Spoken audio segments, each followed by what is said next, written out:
welcome to the channel. Here I share Scareful stories. Stories to make you scared, make you think, make you wonder, and maybe, just maybe, make you a little more careful. If you like what you see, please give the video a like, leave a comment down below, and I'd love it if you subscribe to the channel. And now, the developing Scareful story of Naomi Irion. Naomi was kidnapped from a Walmart parking lot in Fernley, Nevada, and there is an active investigation and search for her. A little background on Fernley is that it is part of the Metro Reno area, if you're aware of where Reno is. Naomi is 18 years old, and she moved to Fernley from South Africa back in August after deciding to take a year off before possibly going to college. Her dad works for the U.S. government in South Africa, and she has lived in many places in the world over her short life. She moved in with her brother and took a job with Panasonic. From all accounts, things at her job were going well, and she was enjoying her life. In the early morning hours of March 12, 2022, she left for work, stopped at a gas station to pick up a drink, and then she parked her car at a Walmart supercenter and was waiting to catch a company shuttle bus that would take her to her job. Very active on social media,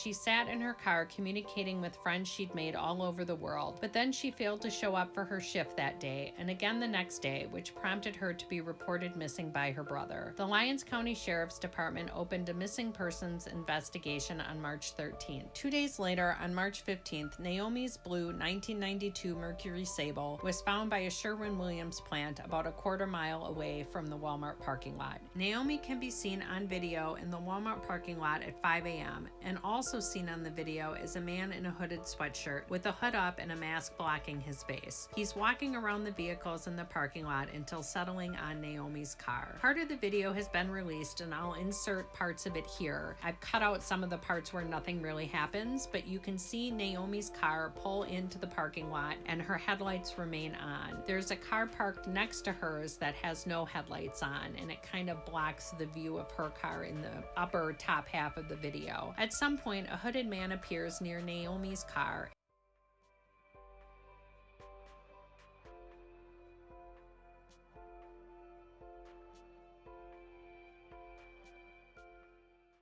And he walks down. He seems to rethink that and turns back and walks closer to the car that's parked next to hers that has its headlights off. It makes me wonder if he's trying to make certain that there's no one in that vehicle.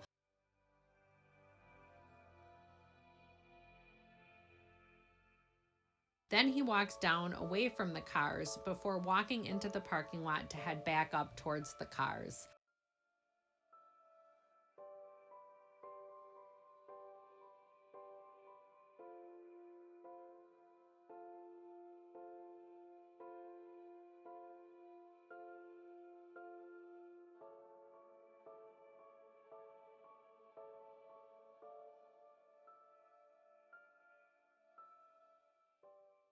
Where the video stops, he's just standing staring at the cars, and I wonder if that's him making his final decision to go ahead with this plan to kidnap Naomi. Kind of a now or never moment for him. It's quite chilling. The part of the video which shows him entering Naomi's car has not been released. According to her mother and brother, the video shows Naomi is preparing to exit her vehicle, either with the door partially open or at least unlocked, when a man approaches her vehicle. It's not known what he said or exactly did to make her move to the passenger seat, but she does, and he gets in her car and drives off. She appears to not resist, which initially made police wonder if she had in fact been abducted. Her brother and mother, who both saw the video, say that Naomi is not a fighter, and she's more the type of person who freezes up when she's scared. Her brother also has said that the man circled the parking lot, maybe to make sure there were no witnesses. He came up behind the car and forced his way into the driver's side of the car. Maybe her door was unlocked. He either said or did something to make her move to the passenger seat, and then he drove her car away in an unknown direction.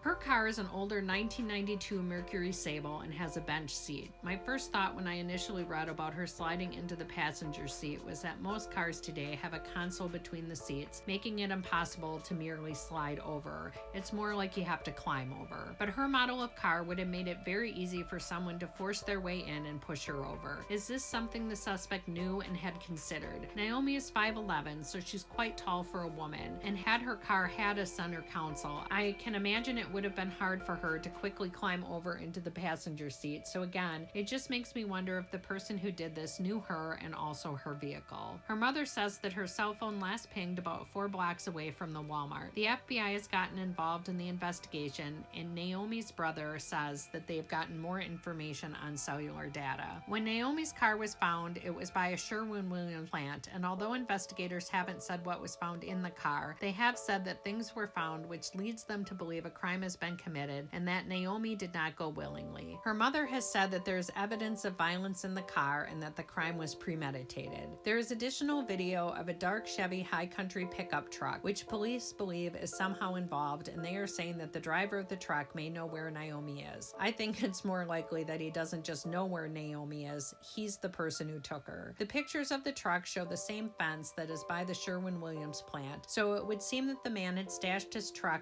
at Sherwin-Williams, walked the short distance to Walmart, forced his way into her vehicle, drove back to his truck, abandoning Naomi's car there and forcing her into his truck. The windows of the truck are very darkly tinted, so at least in the picture that's been released, you can't see if there's anyone else in the vehicle. It makes you wonder, the police haven't said anything about this, but it makes you wonder if there were just still shots of the truck or if there's actual surveillance video from Sherwin-Williams showing the car pull up and then the suspect forcing Naomi into his truck and then the truck pulling away. On Thursday, investigators began searching an area off Hill Ranch Road and Highway 427. The sheriff said that they were searching there because there was a cell phone ping in that area. They did not, however, say what phone was pinging. Was it Naomi's? We just don't know at this point. In looking at the maps, I think perhaps what we have is Naomi's car going from the Walmart to the suspect's truck at Sherwin-Williams. Then we see it in the picture driving away, and then assuming the ping at Hill Ranch Road comes later, the suspect may have gone over the interstate and headed back in the opposite direction, veering off where 427 meets Hill Ranch Road. Obviously, Naomi's family is pleading for her safe return, and the Lyon County Sheriff's Office is seeking any information regarding the disappearance and whereabouts of Naomi Irion, the Chevrolet pickup vehicle, and/or information concerning possible contacts that persons may have had with Naomi. Anyone with information should call or text the Secret Witness Line at 775-322-4900. Some final thoughts on this one. First, it's a developing story, so I'll try to keep up with what's going on, and hopefully there will be some good news very soon. Second, I think about how often I've been sitting in my car checking things on my phone and been pretty oblivious to what's going on around me, and most often with my doors unlocked. I get out of my car in a parking garage every morning I go to work, with many times no one else around, and because I do it every day and the surroundings are familiar to me, that heightened sense of awareness that I tend to have in unfamiliar places just isn't there anymore. And third, the kidnapper. Did he know she parked there on work mornings? Does he know her from somewhere? A neighbor, a coworker? Does he know her from social media? Did he become fixated on her from afar? Or was this a crime of opportunity and Naomi was just in the wrong place at the wrong time? Let me know your thoughts and theories down below, and until next time, more than ever,